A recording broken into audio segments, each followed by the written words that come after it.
Hello and welcome. This is my wife Mary, and I'm Ed, and we are Branch Davidian Seventh-Day Adventists. We're excited you're joining us today. We present or expound on a principle or belief related to the SDA Sabbath School Quarterly each week. This quarter and this week's lesson is entitled The Least of These and discusses the importance of loving our neighbor as ourself.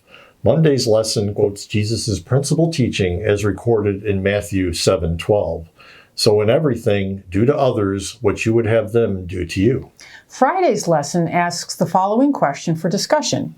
Look at what Ellen G. White wrote about how a faith that would lead us to be careless of human needs, sufferings, or rights is a spurious religion. Why must we be careful to avoid the easy trap of thinking that because we have the truth, which we do, nothing else matters? I would say one of the greatest dangers of being a Seventh-day Adventist is similar to the greatest danger that faced the Jews of Jesus' day. That is, the idea that we have all the truth needed, that there could be nothing more to be learned. Ellen White tried to pound this idea into our heads over and over again. In order to really get to the bottom line, we'll only quote the bare minimum from these sources, but we'll direct you to the publication listed on the screen with each quote so that you can read about it for yourself if you're interested. The quotes are also compiled for easy access in Counsels to Writers and Editors, Chapter 4 entitled Attitude to New Light, and Chapter 5 entitled Investigation of New Light. Here are a few examples. She said, "A spirit of Phariseeism has been coming in upon the people who claim to believe the truth for these last days. They are self-satisfied. They have said, 'We have the truth. There is no more light for the people of God.'" So according to Ellen White, the spirit of Phariseeism is the spirit that says there is no more light for the people of God because we have the truth in its entirety. To continue, she said, "If the pillars of our faith will not stand the test of investigation, it's time that we knew it.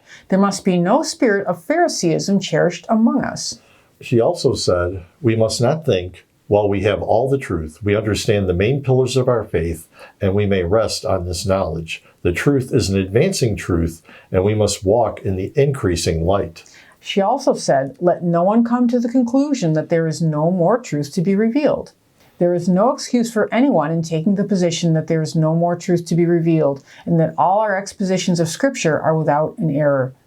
Another quote from Ellen White, "The rebuke of the Lord will be upon those who would be guardians of the doctrine, who would bar the way that greater light shall not come to the people." Another quote by Ellen White on this topic, "Whatever may be man's intellectual advancement, let him not for a moment think that there is no need of thorough and continuous searching of the Scriptures for greater light." Wow, and this is only a few of these quotes. She really did try to pound this into our heads. We can see that Ellen White mentioned new light and greater light quite a bit. It seems odd that we have a tendency, as Friday's lesson reveals, to assume that Seventh-day Adventists have all the truth that there is. To this point, Ellen White said, "It is a fact that we have the truth, and we must hold with tenacity to the positions that cannot be shaken. But we must not look with suspicion upon any new light which God may send and say, really, we cannot see that we need any more light than the old truth which we have hitherto received, and in which we are settled. While we hold to this position, the testimony of the true witness applies to our cases its rebuke. And knowest not that thou art wretched and miserable, and poor and blind and naked?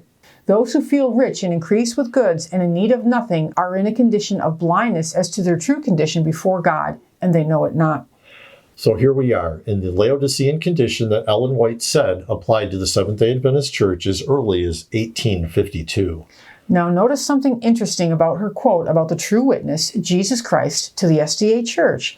She said that the testimony of the true witness applies to the cases of those who hold the position that there is no more light to be sent by God. How does God send new light? Well, through his spokesperson, the living prophet. So since Ellen White is gone, there must be a new prophet for God to speak through. How else would we receive new light? Right, and since Jesus himself calls the SDA Church Laodicea in Revelation 3:14 through 22, let's take a closer look at this very important message. First of all, we'll notice that in Revelation 3:15, Jesus wishes that we were either hot or cold. Many take this to mean that he wishes that we were either completely on fire for him or completely uninterested in the things of God. Let's think about this for a minute. Would Jesus possibly wish that we were disinterested in his messages to us? Well, that can't be it. So let's see. Being either hot or cold are both equally considered desirable. They are both held in opposition to being lukewarm. To be hot or cold is to be uncomfortable in your present knowledge of things, to be uncomfortable with your present condition, to be uncomfortable with the amount of light or truth you have. Well, how do we know that? Well, consider this parallelism in Jesus' own words. Verse 16 says, "Because you are lukewarm and neither cold nor hot, I will vomit you out of my mouth." Revelation 3:16. I know I've heard that 1,000 times. The next verse gives a greater description of what Jesus means by being lukewarm. He says, "Because you say I am rich and have become wealthy and have need of nothing, and do not know that you are wretched, miserable, poor, blind, and naked." So here, Jesus equates being lukewarm with being comfortable in our attainments, comfortable in our knowledge of the truth. And this is exactly what Ellen White said it means to say we are rich and increased with goods. Let's quote her again to be sure. "We must not look with suspicion upon any new light which God may send, and say, really, we cannot see that we need any more light than the old truth which we have hitherto received, and in which we are settled. While we hold to this position, the testimony of the true witness applies to our cases its rebuke. And knowest not that thou art wretched, and miserable, and poor, and blind, and naked."